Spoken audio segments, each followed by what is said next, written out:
Regardez les chèvres ici. Oui, on les pose demain. Ils viennent chaque matin à la plage pour leur promenade. J'y ai pensé. On peut les acheter demain, on peut les acheter, si on les achète aujourd'hui, on peut les acheter demain.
Voilà, on part alors peu à peu de Paleo Castrizza.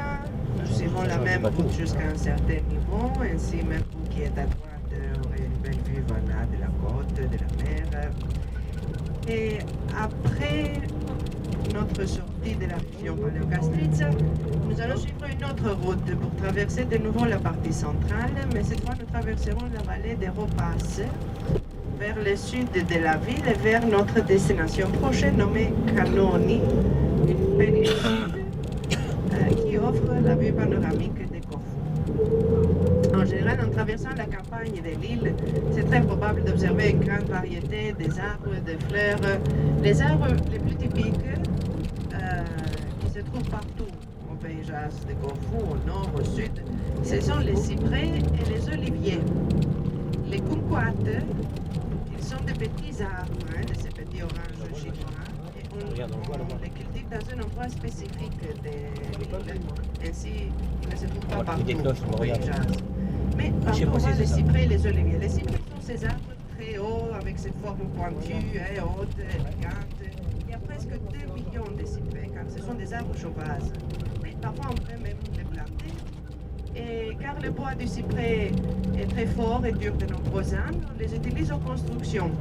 On fait des toits, des plafonds. Ainsi, la plupart des vieilles maisons et des vieilles églises, comme l'église que nous avons visitée, sont faites en pierre locale et en bois de cyprès. Bien sûr, l'arbre qui est vraiment l'emblème de l'île est l'olivier, car il y a presque 5 millions des oliviers. Un type d'olivier importé par l'Italie pendant la période vénitienne au passé. Ça donne une olive assez petite et noire. Et ce sont des arbres séculaires qui vivent plusieurs siècles et qui deviennent peu à peu assez hauts et assez larges. Ainsi, on a même une unique méthode du ramassage. Normalement, aux autres régions de la Grèce, ils ont des oliviers petits, bas. Et c'est facile à fouetter les branches avec des bâtons pour faire les olives tomber. Alors ici, ça c'est impossible à cause de la taille. Ainsi, ce qu'on fait est qu'on place des filets sous les arbres et on attend jusqu'à ce que les olives mûrissent et tombent seules. Ça semble facile, hein? Si les autres disent qu'on est paresseux, on ne fait rien. On attend les olives à tomber. Mais je dois expliquer que ce n'est pas si simple et si facile. Hein? C'est un travail assez fatigant, c'est compliqué, car il faut être là chaque jour pour récolter les olives peu à peu. Et en même temps, vite, il ne faut pas les laisser sur la terre toute la journée. L'humidité, la nuit va les détruire. Ainsi, il faut surveiller les arbres pendant toute la saison du ramassage qui commence en octobre et continue en hiver. Ainsi, il faut avoir du temps, de la patience. Il faut travailler beaucoup chaque jour. Mais d'un autre côté, ça donne vraiment à l'olive de mûrir d'une façon très naturelle. Ainsi, l'huile de Corfou est connue pour un goût assez riche, délicieux, et un goût différent des autres huiles grecques. Et bien sûr, en dehors des cyprès et des oliviers, les oliviers, vous pouvez le distinguer par la taille et par les nombreux trous et cavités qui forment aux branches. Les plus vieux l'arbre, les plus de cavités.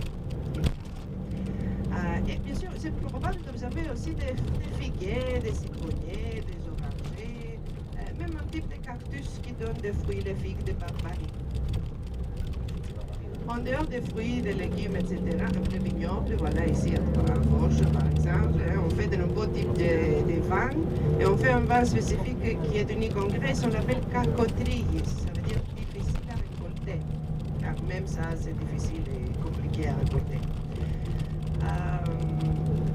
Bien sûr, en dehors de tout ça, il y a en général beaucoup de plantes, de fleurs sauvages, indigènes, presque 600 espèces de fleurs indigènes rares, se trouvent seulement à Corfou, surtout aux régions qui sont protégées. On a beaucoup de régions protégées par des associations écologiques, dans les réseaux européens Natura 2000, et surtout ces régions qui offrent une nature riche. Et en plus, la présence de l'eau, grâce à la pluie en hiver, ça c'est rare pour une île grecque. Normalement, aux autres régions grecques, il n'y a pas beaucoup d'eau, aux autres îles grecques. Mais dans la mer Ionienne et surtout à Corfou, on trouve des petits lacs, des petites rivières, des sources de l'eau grâce à la pluie. Et ainsi, ça donne l'habitat idéal pour de nombreuses espèces d'animaux sauvages. Pas des grands animaux sauvages, mais il y a des ours et des loups en Grèce, mais bien à Corfou, surtout en montagne du nord. Ici, il y a des petits mammifères de la forêt, des lapins, des renards, des martres, des belettes, des loutres qui sont en danger de disparition dans une lagune au nord-est, de nombreux oiseaux et même des oiseaux migrateurs qui viennent par exemple par l'Afrique du Nord. Ainsi, parfois on voit ici les spectacles magnifiques des flamants roses qui passent et qui restent pour quelques jours à Corfou. Bien, aujourd'hui, je ne vais pas vous promettre que nous allons voir les flamants roses, mais en traversant la campagne, peut-être nous allons voir des autres oiseaux, et surtout ici au nord des aigles, des faucons, c'est leur territoire.